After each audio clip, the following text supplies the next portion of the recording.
hanyuma rero kwibona uri ku nyanja ukibona uri muraroba ariko ukabona uri muraroba amafi. Ibintu ni bibiri. Hari uburyo wibona urimo ubundi zikunze kuza mu buryo butatu. Icyambere kwibona uri ku nyanja urimo wawe araje, umugisha wawe ugiye kugaragara, umugisha wawe ugiye kuwinjiramo, umugisha wawe ugiye kuwakira. Noneho hari igihe ubona uyu muntu aguhereza iki gitoki ariko ukabona arakiguhereza ariko arakaye, nubwo gihishije ariko uragihabwa ariko mu buryo uwo muntu yakigwayemo arakaye.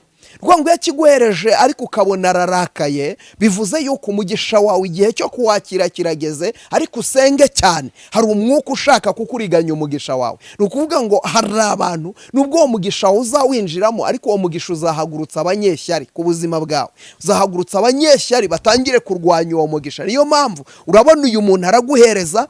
Yesu ashimwe. Reka ngusuhuze nkwifuriza amahoro y'Imana, umugisha w'Imana uboneke kuri wowe wakoze subscribe kuri Prophet Emma TV. Imana iguha umugisha, mwebwe tubana umunsi ku munsi muri byukura bagirane tukabana. Imana y'amahoro iguhereza umugisha, kuboko kwiza kw'Imana kuboneke kuri wowe. Mbonye abantu benshi tubanye muri byukura bagirane kandi maje gukorera abantu benshi, imbaraga z'Imana zibonetse kuri bo kandi mbonye hari ugukomera kw'Imana kubonetse. Uyu munsi rero ndagarutse n'ubundi ngo tuganire mu ijambo ry'Imana nkuko bisanzwe bigenda, ariko muri mwisaha yo kubohoka, kuko tugira programme ebyiri, byukura bagirane ya mu gitondo, ariko tujya tugira n'indi programme isaha yo kubohoka. Mu isaha yo kubohoka rero tuganiramo ibintu byinshi, tuganiramo byinshi bigiye bitandukanye, buryo tujya dusobanuramo inzozi, tujya tuganira imbaraga zagiye ziboha abantu zigahambira umugisha wabo. Ariko uyu munsi ndaje ngo tuganire ku nzozi. Hari inzozi ujya urota ariko ntubashe kumenya icyo zisobanuye, ntubashe kumenya icyo zivuze, ntubashe kumenya icyo zirimo zirakubwira cyangwa se aho zirimo zirakwerekeza. Ariko ndagira ngo tuganire kuri izi nzozi, nuzibona umenye yuko umugisha wawe ugiye kuwakira. Hari inzozi ubona ukamenya yuko ugiye gutabarwa, ukitegura rwose, ukitegura ukavuga uti ibyanjye birakemutse, nubwo nari maze igihe ndi ku musozi wo gutegereza ariko ibyanjye birakemutse, ariko ibyanjye birabohotse, ndatabawe kandi nakiriye igitangaza cyanjye. Rero izo nzozi nizo tugiye kuganiraho. Niba warazirose cyane niba ujya uzirota, umenye ngo ubutabazi bwawe burahari, umenye ngo igitangaza cyawe kirahari, umugisha wawe urahari. Menya yuko ugiye kubohoka mu izina rya Yesu Kristo umwami w'amahoro. Reka tubanze dusenge. Njyewe ndi Prophet Emma, umugisha w'Imana nukubonekaho. Reka dusenge. Imana Data, ndagushima kuri Imana igira neza, uri Kristo wabambwe, uri ibyiringiro bizima, uri ibyiringiro bidakoze isoni, nta wakubanjirije nta nuzaguheruka, kuwa uri kera na n'uyu munsi ni kukiri, kuwa koraga ibikomeye na n'uyu munsi ni kukibikora. Nkundira muri ayu mwanya ubane natwe, utugirire neza. Mana, ijambo ngiye kugeza ku bwoko bwawe rigira ahantu ribavana, rigira ahandi ribageza, kandi umuntu wese wari ucitse intege yambara imbaraga, kandi iri jambo rimukomeze, rimuhagurutse rwose. Urakoze ni mu izina rya Yesu Kristo, amen. Kanongere nguhe ikaze. Tugiye kuganira kuri izi nzozi, izo nzozi warose, izi nzozi wabonye, zirose uryamye mu bicuku bya nijoro, kuko Imana iravuga. Muri hamwe rero Imana ivugira, no mu nzozi nahivugiramo. Mu nzozi nahivugiramo ishaka kuburira ubwoko bwayo, ishaka kuvugana n'abantu bayo. Rero inzozi ni kimwe mu bice Imana igivuganiramo n'abantu bayo, ni kimwe mu bice Imana igisuriramo abantu, ishaka kubamenyesha amakuru, ishaka kukwereka ibigiye kuba. Kandi igituma Imana ikwereka inzozi ni ukugira ngo uzibere maso. Bibiliya itwereka Imana yasuye umugabo witwa Yosefu. Yosefu imusura mu nzozi, ivugana nawe, bana nawe, iramuganiriza. Muri izo nzozi Imana imwereka ibintu bikomeye. Mu bintu Imana yeretse Yosefu byari ibintu, yarose inzozi z'imirundi ibiri, inshuro ebyiri zose, ariko arota inzozi zasobanuraga icyo bita gukomera. Izo nzozi yarotaga zo gukomera, bwa mbere arota ajyana na bene se, bahambira imiba y'inkwi, ngo bamaze kuyihambira barayihagarika, ngo bamaze kuyihagarika iya bene se yose iragwa, ndetse harimo n'iya se yose iragwa, ngo usigara uhagaze. Cyari ikimenyetso kigaragaza yuko Yosefu azaba umutware, agatwara bene se. Bibiliya iravuga ngo ariko ngo izo nzoza zirotoreye bene se, ngo bene se baramwanga. Buriya ndagira ngo nkubwire, hari inzozi urota zikaba zigaragaza ko uzaba umuntu ukomeye, zikagaragaza ko uzaba umuntu udasanzwe, zikagaragaza ko uzaba umunyembaraga, zikagaragaza ko uzaba umunyamaboko. Izo nzozi wazirota rero hakabaho kukurwanya. Buriya kenshi abantu iyo bakurwanya si we barwanya, bararwanya iki kurimo, bararwanya icyo uzaba cyo, bararwanya inzozi ziri muri wowe, barashaka kuzica kugira ngo zidasohora. Ariko kimwe cyo, umugambi w'Imana ntuyoba. Inzozi ni kimwe mu bintu bigize umugambi w'Imana. Umugambi w'Imana wari kuri Yosefu wari uwo kuzaba umutware. Umugambi w'Imana wari kuri Yosefu wari uwo kuzaba umuntu ukomeye. Umugambi w'Imana wari kuri Yosefu wari uwo kuzaba umunyembaraga. Rero Imana y'amahoro irangije ireba Yosefu, ibona ko akwiye kuba umutware. Bibiliya iravuga ngo abibwiye bene se baramwanga, ariko kumwanga nta kindi cyabiteraga, bamugirira ishyari. Imana itugirire neza. Ngarongera rota izindi za kabiri, ukwezi n'inyenyeri byose bimwikubita imbere. Imana itugirire neza. Nazazirotorera bene se, ariko ngo se kuko yari mukuru arabimenya, amenya ikigiye kuba, amenya ukuntu bigiye kugenda. Imana itugirire neza. Arabimenya, maze kubimenya aramucyaha. Imana itugirire neza. Ndagira ngo mvugane nawe, iyo Imana yavuganye nawe kakwereka destiny yawe, abantu bashobora kurwanya destiny yawe ariko ntibazayishobora. Kubera iki? Umugisha nta muntu ujya ubasha kuwutangira. Umugambi w'Imana nta muntu ujya ubasha kuwuhagarika. Abantu bakurwanya kugira ngo bahagarike umugambi w'Imana kuri wowe. Abantu bakurwanya kugira ngo bahagarike icyo Imana yavuganye nawe. Ariko ndagira ngo mvugane nawe, babasha kukirwanya ariko ntibabasha kugihagarika. Haleluya! Ntibabasha kugihagarika. Uyu munsi nzanywe no kuvugana nawe. Niba wararose inzozi zikaza muri ubu buryo, menya ko ugiye kwakira umugisha. Niba zaraje muri ubu buryo, menya ko ugiye gutabarwa. Niba zaraje muri ubu buryo, menya ko ugiye kwakira igitangaza mu izina rya Yesu. Yosefu rero arabirota, baramurwanya, ariko ngo ntabwo bigeze babasha guhagarika umugambi w'Imana ku buzima bwa Yosefu. Za nzozi yarose n'ubundi zaragumye zirakura, zaragumye ziba nini, zaragumye zirazamuka, ziragumya ziraguka. Baramurwanya ariko inzozi ziraguka. Haleluya! Ndagira ngo mvugane nawe, inzozi warose igihe kirageze ngo zisohore. Inzozi warose igihe kirageze kugira ngo Imana y'amahoro izisohoze ku buzima bwawe. Imana y'amahoro tugirire neza. Yosefu baramurwanya kugera ubwo bafashe umwanya ngo igihe kimwe ngo agemuriye bene se. Imana itugirire neza. Ngo aragenda, ngo abagezeho baramureba, ngo bajya inama, baravuga bati reka tumwice. Imana itugirire neza. Icyo barwanyaga nta kindi, barwanyaga za nzozi, barwanyaga wa mugambi. Ndagira ngo mvugane nawe, ntukababazwe nuko abantu bakurwanya. Ntabwo ari we barwanya, bararwanya iki kurimo, bararwanya inyenyeri kuriho, bararwanya umugisha w'Imana kuri wowe. Ntukababazwe nuko abantu bari kukurwanya. Ariko ngo Yosefu, haleluya, ngo bahageze ngo bagambirira kumwica, ngo ariko havamo Benyamini, ari nawe bavaga indimwe. Imana itugirire neza. Burya Benyamini na Yosefu bavaga indimwe kuri mama. Imana itugirire neza, kuko Benyamini na Yosefu bose n'abana ba Rasheli. Imana y'amahoro itugirire neza. Rero ngo bajya inama ngo yo kujya bamwica, ariko Benyamini aravuga ngo hoya, ni mumujugunye mu mwobo. Ariko Benyamini yaravugaga ati basi nibagenda njyewe ndagaruka nse nkukuremo.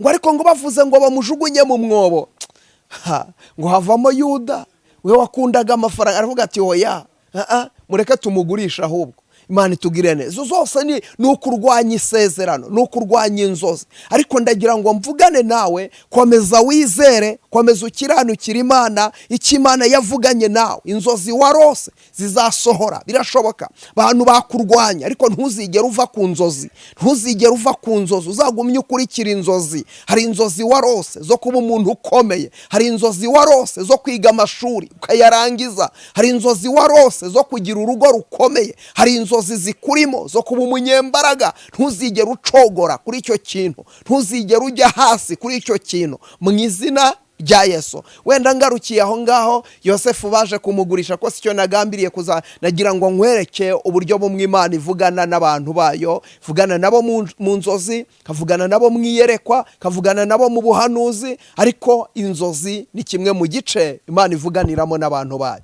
Yosefu rero murabizi uburyo yaje kugurishwa, akagera kwa Potifari, akisanga muri gereza nabwo akahahuriramo n'abandi bafite inzozi, nabo akazibarotorera, bikagenda uko yazirotoye. Yosefu aza kwisanga yabaye umutware, Yosefu aza kwisanga yabaye umwami, aza kwisanga yabaye umuntu ukomeye. Rero ndagira ngo mvugane nawe, inzozi warose, zimwe mu nzozi warose Imana ije kuzisohoza. Reka nihute, natangiye nkubwira ngo nje kukubwira inzozi uzarota ukamenya ko umugisha wawe byanze bikunze, umugisha wawe ugiye kuwakira, umugisha wawe, igihe cyawe cyo kwakira umugisha kirageze. Reka ntangirire kuri iki ngiki. Hari umuntu warose cyangwa hari umuntu urota, ukajya kubona ukabona imbere yawe haje umuntu aguhereje iseri ry'umuneke uhishije cyane, umuneke uhishije cyane, ry'igitoki cy'umuneke uhishije cyane, cyangwa se uretse kuguhereza icyo gitoki cy'umuneke uhishije cyane, cyangwa se akaguha igitoki kinini cyose ariko cy'imineke ihishije cyane, ihishije cyane. Ubwaki gitoki gisobanura isezerano cyangwa umugisha. Noneho kubona ucyakira ariko noneho gihishije bivuze yuko ni igihe cyo kwakira umugisha wawe, igihe cyawe cyo kwakira umugisha, igihe cyawe cyo gusohorezwa amasezerano kirasohoye ku buzima bwawe. Ni ukuvuga ngo kirahishije. Niba gihishije, icyo ni igihe cyo kukirya. Rugo ngo niba ari igihe cyo kukirya, ni igihe cyawe cyo gusohorezwa amasezerano. Amasezerano yawe arasohoye, amasezerano yawe araje, umugisha wawe ugiye kugaragara, umugisha wawe ugiye kuwinjiramo, umugisha wawe ugiye kuwakira. Noneho hari igihe ubona uyu muntu aguhereza iki gitoki, ariko ukabona arakiguhereza ariko arakaye, nubwo gihishije ariko uragihabwa, ariko mu buryo uwo muntu yakigwayemo arakaye.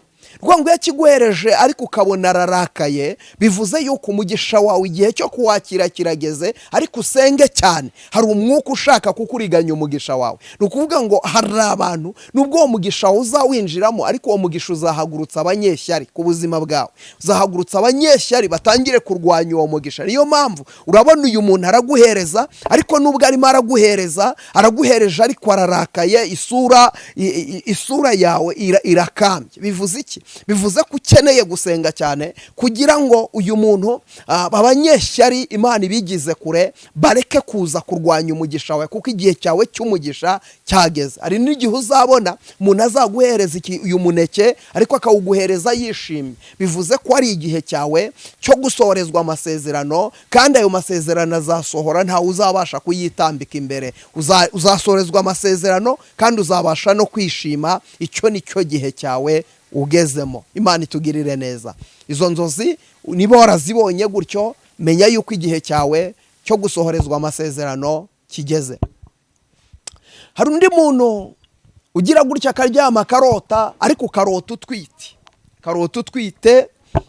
ariko iyi nda utwite kayibone utwite. Reka mpere kugutwita. Ubundi gutwita, iyo nda wabonye ntabwo ari inda y'umubiri, ni inda y'amasezerano. Bivuze yuko ni isezerano. Iyo nda yawe wabonye utwite kandi ukabona ari nini, ni igihe, ni inda y'amasezerano, ariko kandi bisobanuye ko igihe cyawe cyo kwakira isezerano ryawe kiri bugufi, kiri bugufi. Ahangaha nyumva neza, iyo ubonye utwite kandi ukabona inda ni nkuru, kandi mu isi y'umwuka bisobanuye ko igihe cyawe cyo gusohorezwa amasezerano kiri bugufi. Igihe cyawe cyo gusohorezwa amasezerano yawe kiri bugufi. Imana itugirire neza. Hanyuma rero uyu muntu wabonye utwite, ariko hari undi nanone wabonye atwite ariko nanone yibona arimo aranabyara. Ni ukuvuga ngo aho bitandukaniye ni he? Iyo ubonye utwite inda ari nini, igihe cy'amasezerano kiri bugufi, ariko nanone kwibona urimo urabyara bivuze ngo igihe cy'isezerano cyawe cyasohoye. Ni ukuvuga ngo rya sezerano wari umaze igihe utwite, icyo gihe noneho ryagize gute? Rije ku mugaragaro. Ni ukuvuga ngo rije habona, rije ahantu habona. Isezerano ryawe riragaragaye, isezerano ryawe rirabonetse. Imana itugirire neza. Igihe cyawe cy'isezerano kirasohoye. Hanyuma rero ni ryari ugomba gusenga muri izi nzozi ziri aha ngaha. Hanyuma hari ukubona urimo ubyara, ariko ukabona muri uko kubyara kwawe harimo kubabara cyane, urimo urarira, ubona ubanye urimo urarira, unyuze mu mubabaro ukomeye cyane. Ngo ukabyara ariko ngo wanyuze mu mubabaro ukomeye cyane. Bisobanuye iki rero? Bisobanuye ko isezerano ryawe rigiye gusohora, ariko nubwo rigiye gusohora uzabanza kunyura mu ntambara, uzabanza kunyura mu ntambara, uzabanza kunyura mu bintu bikomeye. Uzabanza kunyura mu bintu bikomeye, uzabanza kunyura mu bintu bikugoye. Biragusaba iki rero? Icyo bigusaba ni iki ngiki, ngo niba wabibonye muri ubwo buryo, biragusaba ikintu cyitwa gusenga.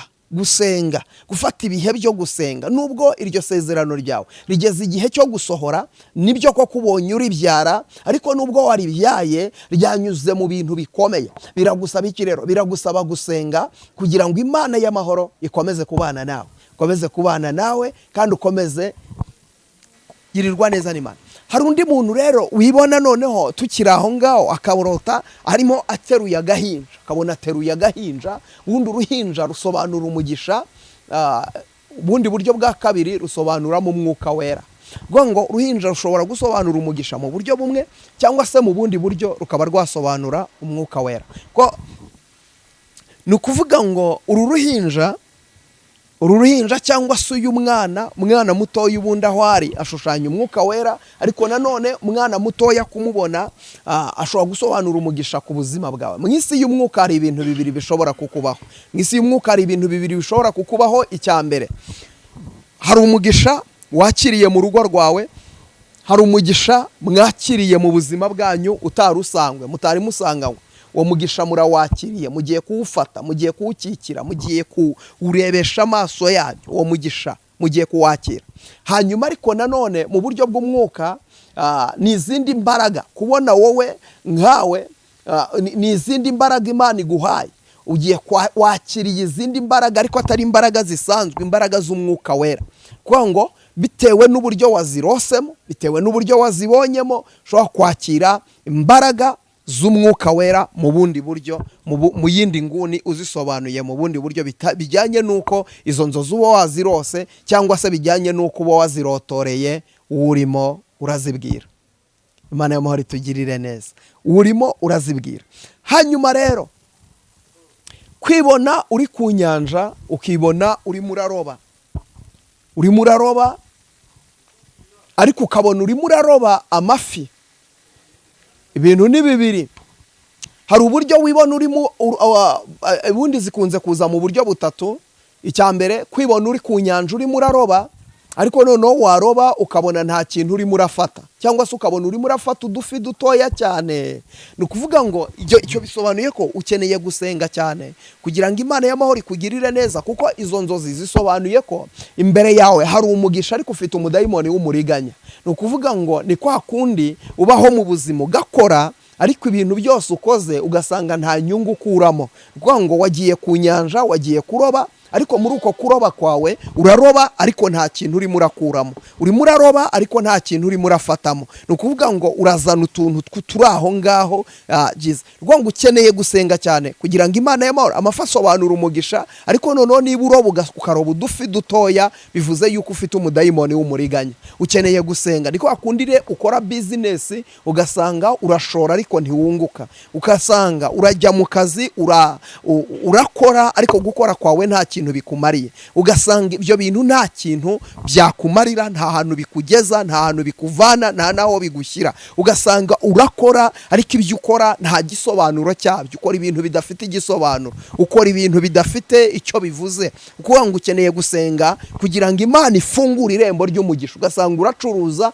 ariko urahomba, nta bakiriya ugira, uracuruza ariko ntujya utera imbere, ntujya uzamuka. Rero ukeneye gusenga kugira ngo icyo uzajya ukora cyose kijye kikubera cyiza. Uburyo bwa kabiri, hari umuntu wibona ari kuroba ariko akabona aroba ariko ukabona araroba amafi apfuye, araroba amafi apfuye, ugasanga urazamura amafi ariko arazamuka agize gute apfuye, ukabibona gutya, ukabyitegereza, ukabireba. Bisobanuye iki rero? Bivuze ko n'isi y'umwuka ukeneye gusenga, ukeneye gusenga cyane, ko hari ikintu kiri imbere y'ubuzima bwawe ariko icyo kintu cyica umugisha wawe. Ni ukuvuga ngo ni kwa kundi wisanga umugisha uza ukagarukira ku muryango iwawe. Ni ukuvuga ngo hari umwuka wica amahirwe, hari umwuka wica amahirwe, wica umugisha wawe, hari umwuka wica umugisha wawe, hari umwuka utsikamira umugisha wawe. Ni ukuvuga ngo urawubona ariko mbere y'uko wakira uwo mwuka urapfa, uwo mwuka urapfa mbere y'uko wakira. Kuvuga ngo uyu mwuka uzi imbere y'ubuzima bwawe. Ni ukuvuga ngo wagiye kuroba ariko ni ukuvuga ngo mu isi y'umwuka ushobora kumbaza uti se ubundi hari umuntu ujya uroba amafi mazima? Mu isi y'umwuka ubundi ukwiriye kubona uroba ariko ukaroba amafi mazima, ariko udakwiye kuroba amafi apfuye. Ukwiriye kuroba amafi mazima, kuko ifi ivuga umugisha ni ifi nzima, ntabwo ari ifi ipfuye. Iyo yapfuye iyo nta kimaze. Ni ukuvuga ngo rero ufite ikintu cy'umwuka wica amahirwe ku buzima bwawe.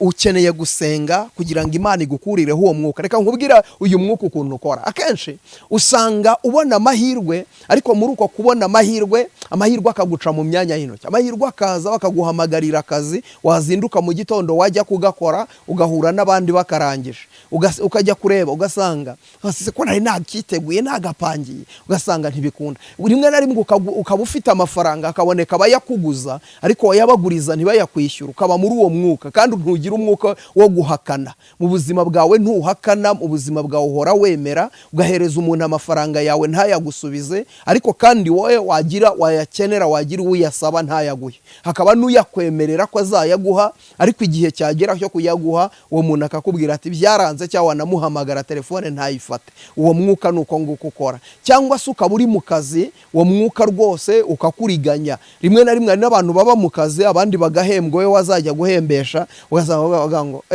ugasanga we nturi kuri liste y'abahembwa. Byagenze gute? Imashini yaragusimbutse. Usubuka ukitasimbutse abandi igasimbuka wowe.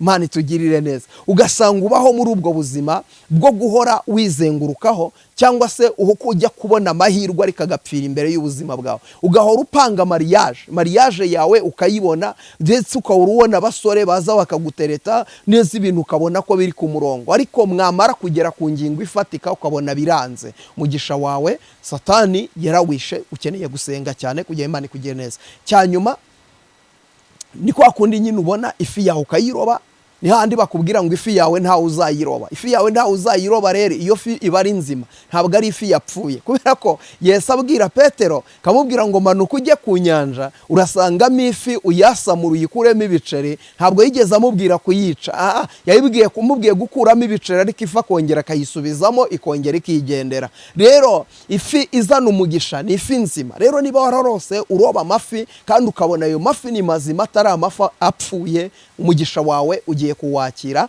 Byitegure, ugiye kubyakira biri bugufi ku buzima bwawe. Ugiye kubyakira rwose. Imana igiye gukora ibikomeye ku buzima bwawe. Ugiye kwakira igitangaza cyihuse. Hanyuma rero niba ibyo mvuze aha ngaha byarakubayeho, warabyibonyeho, ncumbikiye aha ngaha, tuzakomeza dukomerezeho tuvuge n'ibindi byinshi nk'uko bisanzwe ko nsanzwe dusobanura abwira iki Imana yampaye kubabwira. Uyu munsi rero ni iki ngiki umwuka w'Imana yambwiye kukubwira. Rero niba ujya ubona inzozi kumva ntuzisobanukiwe, ukumva biragucanze, kumva birakuyobeye, nta kindi wakora uretse gufata ibihe byawe byo gusenga, ariko nanone no kwegera umukozi w'Imana. Umukozi w'Imana akabasha kugufasha, ukamurotorera ikiroto, akabasha kukurotorera gusobanurira inzozi warose. Rero izo ngizo zose niba warazibonyeho, menya ko umugisha wawe ugiye kugaragara, menya ko umugisha wawe ugiye kuboneka, menya yuko Imana ije gukora ibikomeye kandi Imana ije guhindura amateka. Reka dusenge Imana, tuzongera dusubire, ariko reka dusenge kuri we warunkurikiye, kuboko kwiza kw'Imana kuboneke kuri wowe, kuri we warunkurikiye aho uherereye hose, wumvishije iki kiganiro, wumvishije izi nzozi, we warunkurikiye, Imana igukorera igitangaza, kandi nawe wazirose Imana igusohoreza uwo mugisha wakire rwose. Igihe wabirotaga uwo mugisha wari wamanutse, ahubwo Imana y'amahoro igukurereho umudayimoni wo kuriganywa, umudayimoni wo gusahurwa, umudayimoni wo kwamburwa. Imana imugukurireho mu izina rya Yesu Kristo umwami w'amahoro. Imana ihagararane nawe. Ndagusengera ngo ukuboko kwiza kw'Imana kuboneke kuri wowe. Kadusenge. Data mu izina rya Yesu Kristo, ndagushima kuri Imana igira neza, ndagushima kuri Imana irengera, ndagushima kuri Imana itabara. Umugambi wawe ni mwiza. Ujya uvugana n'abantu bawe mu nzozi ukavugana nabo. Ndasenze ngo uyu muntu warunkurikiye warose zino nzozi, Imana musure mwiyereke, reka umusohoreze inzozi yarose. Uyu mugisha reka wakire, reka uve mu nzozi uze mu bifatika mu izina rya Yesu. Nuve mu nzozi, nuve mu nzozi. Yosefu yarazirose, ariko ngo ubivana mu nzozi ubishyira mu bikorwa. Yosefu aba umwami. Rero n'uyu muntu warose abona umugisha, reka bive mu magambo, bive mu nzozi, bijye mu bikorwa. Ahinduka igikomangoma, ahinduka umunyembaraga, ahinduka umutsinzi, ahinduka umunyamugisha. Urakoze Kristo kuko zibikomeye, kandi kugiye gutabara ubwoko bwawe ni mu izina ryawe ryera Yesu, amen.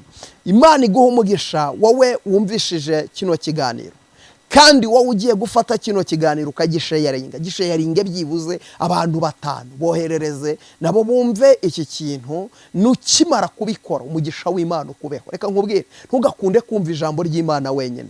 Niba waryumvishije, gira undi muntu urisangiza na wabyumve. Ashobora kuba uyu munsi urabimenye hari icyo yungungutse, nundi nawe bimusangize nawe agira icyo yunguka mu izina rya Yesu. Ukibikora rero umugisha w'Imana ukubeho. Kora subscribe, like na comment ni ingenzi. Mugisha w'Imana ubabeho. Ndabakunda cyane. Shalom, shalom.